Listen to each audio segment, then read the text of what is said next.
This is Erlin B, and welcome to my YouTube channel.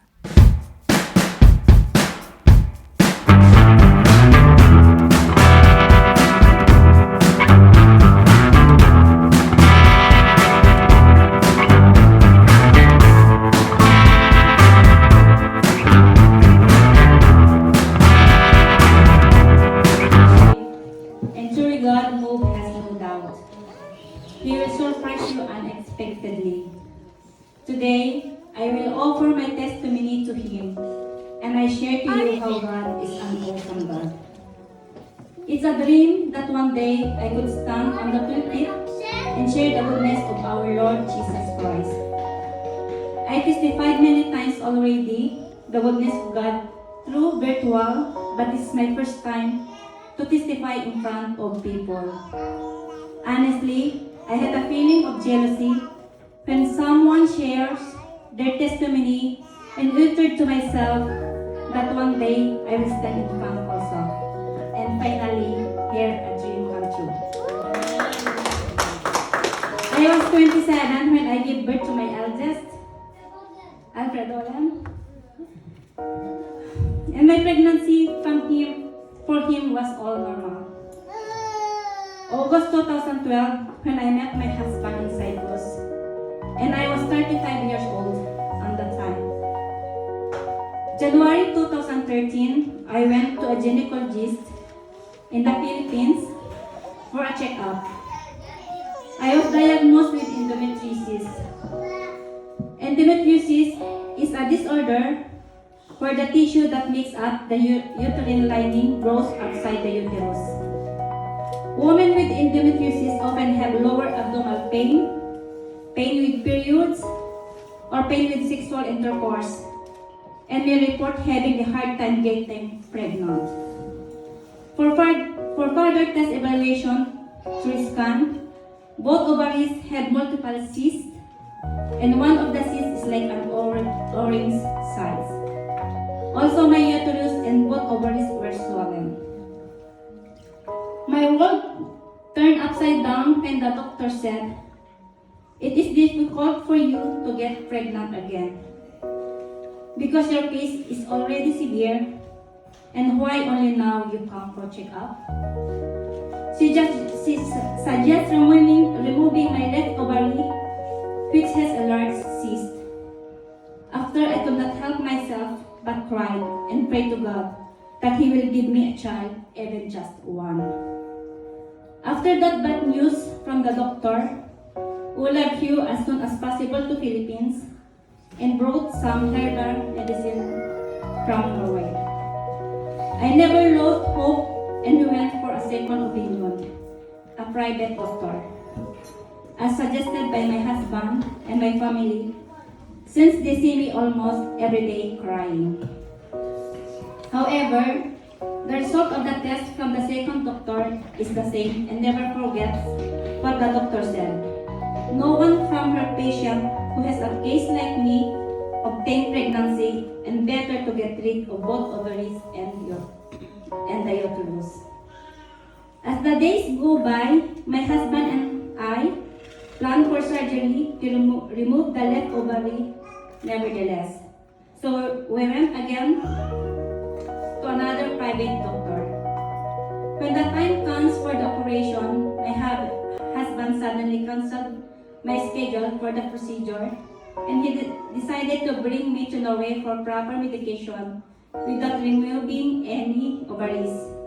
At first, I was hesitant because I'm scared that the cyst will become worse.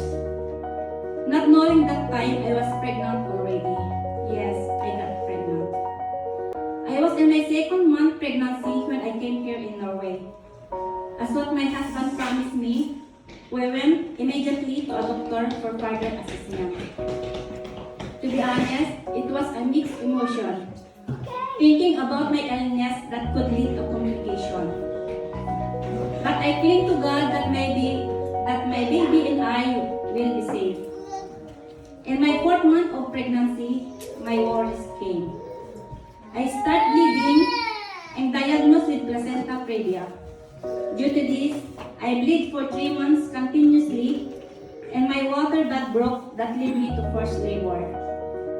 I was so devastated. At 26 weeks, my baby came out and alive for 2 weeks only.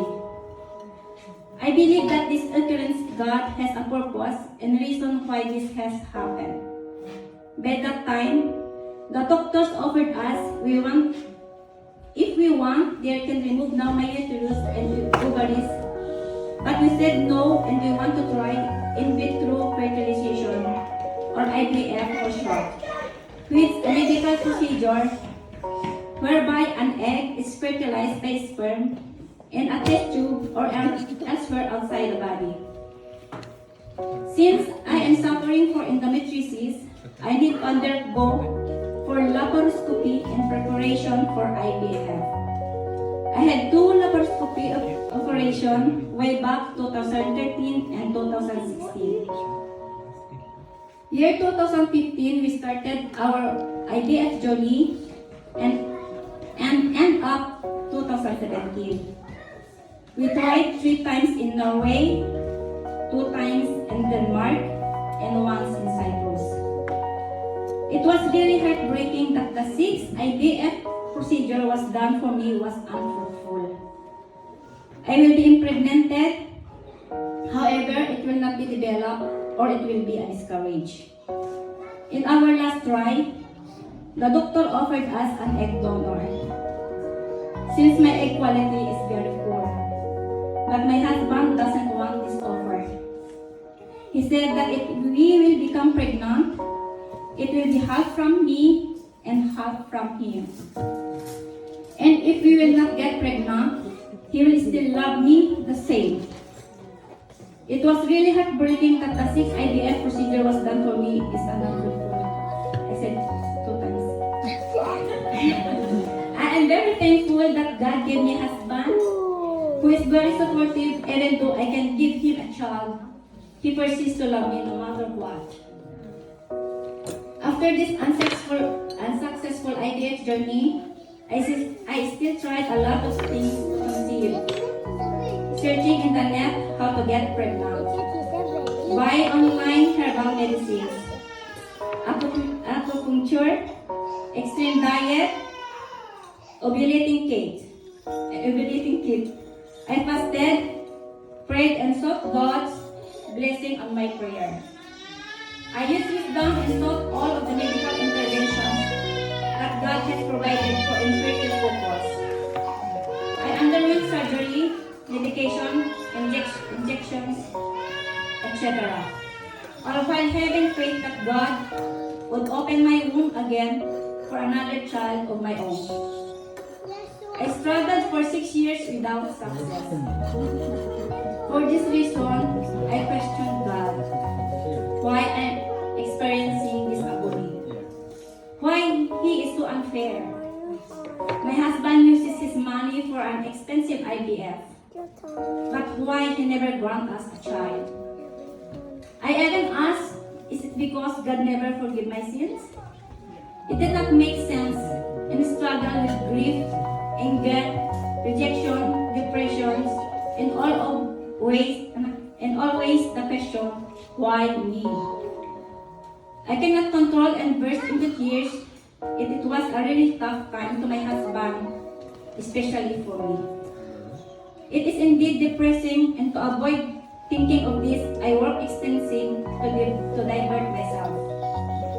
I spoke to my husband that I decided to go for surgery and remove my useless uterus that might lead to cancer, as we have genes of cancer. But my loving husband stopped me and said, no.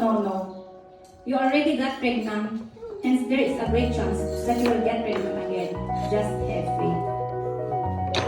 I continue my life, and almost every day I talk to my cousin, also known as my BFF, who is a born-again Christian, always advises me, and one thing that I always remember, she said, always lift up your problem, burden, and submit all to Jesus. For sure, He will grant your prayers, and you should have an intimate relationship with Him. Therefore, I continue to believe to God and pray earnestly that one day He will afford me a child. As what all you knew, story between me and my husband year 2017, the death of my sister year 2018, January 2019 my brother changed and I lost some jobs and of course failing to conceive. In all these painful and hard times, I just pray to God and ask for His mercy and grace. In the early of 2019, I prayed and cried to God that this year He will give me a good news because the previous years it was a truly tough years for me. The year 2019, each day that had passed, is a miracle performed by our great Lord Jesus. Who could imagine I was diagnosed with endometriosis along with multiple abnormal tissues and my ovaries and uterus. And most doctors who assessed me said no chance to bear a child. And who could ever say that I can still obtain a baby at my age 42? Yes, it is only Jesus who shows His faithfulness and unfailing love, His breath for me. His flesh and blood ran over my body. February 17, 2019, the date at the time is very memorable to me. God gave me a wonderful gift. My pregnancy result was positive. Yes, I got pregnant. Though it is life-threatening, I truly believe God is with me all the way. It is difficult during my pregnancy as my belly grows and time passes. I am elated and joyful that there is already a life growing inside me. Feeling the kicks, big and small, and realizing that it is real and that we have created a little girl. Finally, on September 28, 2019, at 10:54 in the evening, I gave birth to a healthy baby girl weighing 2.95 kilograms on my 38 weeks through cesarean section after the unsuccessful vaginal delivery attempt. Hearing her first cry is like a piece of music to me. We named her Asanaya Mira. Asanaya means God listens and God will, and Mira short for a miracle. But the true meaning of Mira is wonderful. We now call her Mira, as she is the miracle and wonderful gift of Jesus to us. With this regard, God really amazed us and the miraculous power we have all experienced through me and baby Mira. Indeed, our faith in God can move mountains. If you have faith and believe, nothing is impossible for Him. Mira is a really great blessing to us because while she is still in my tummy, God uses her already. In my second trimester of pregnancy, month of May to be exact, my husband decided to leave a drinking alcohol habit so he can take care of us since my pregnancy was very complicated. It was more than a year that he is alcohol free. And because of our daughter, we are back on track again. Yes, our family reunited again. Is it not amazing that God made a way? It was His plan. And God knew best. And I'm very excited and looking forward what more a blessing that this little miracle that gave us into our lives. God knows the pain of barrenness. Believe in the God of 1 Samuel 1:27 because He is able to completely answer the prayer for a child. But you must trust in His answer because He is sovereign, faithful, and He knows best. I would like to take this opportunity to say thank you so much to those who helped and prayed for us. You know who you are. God knows who you are. We know that God used you to be our prayer warriors. God bless you abundantly. All glory and praises belong to God.